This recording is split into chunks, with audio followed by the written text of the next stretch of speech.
नमः शिवाय। शिव पुराण श्री रुद्र संहिता पंचम युद्ध खंड 35वां अध्याय। शंखचूड़ के दूत और शिव जी की वार्ता।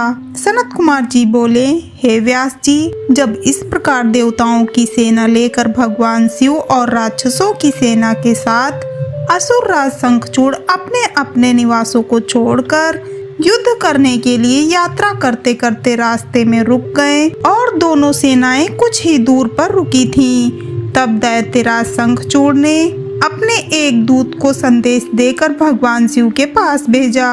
दैत्यराज शंखचूड़ का वह दूत भगवान शिव के पास पहुंचा और बोला, हे शिव, मैं दैत्यराज शंखचूड़ का दूत हूँ और उनका संदेश लेकर आपके पास आया हूँ। मेरे स्वामी ने कहलवाया है कि वे यहाँ आ गए हैं। अब आपकी क्या इच्छा है?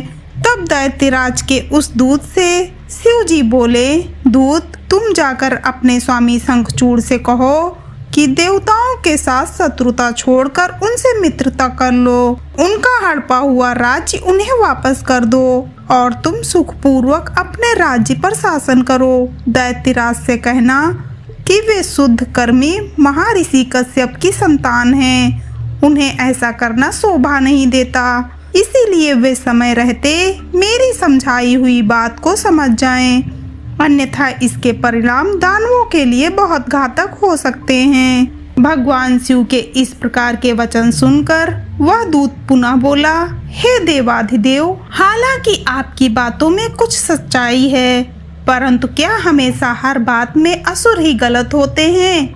देवता हमेशा सही होते हैं, उनकी कभी कोई गलती नहीं होती। आपके अनुसार सारे दोष असुरों में हैं, जबकि वास्तविकता में ऐसा बिल्कुल भी नहीं है।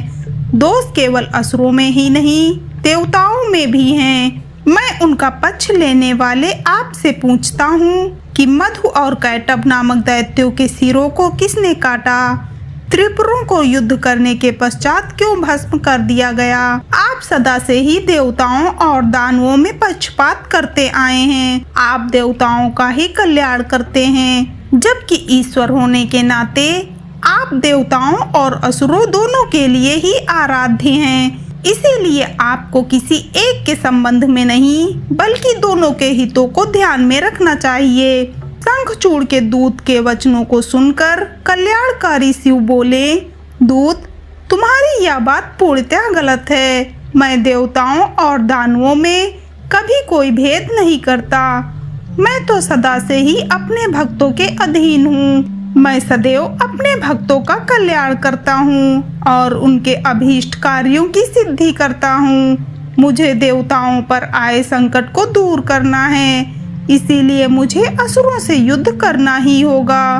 तुम जाकर इस बात को असुर राज शंखचूड़ को बता दो। यह कहकर भगवान शिव चुप हो गए और वह दूत अपने स्वामी शंखचूड़ के पास चला गया। हर हर महादेव।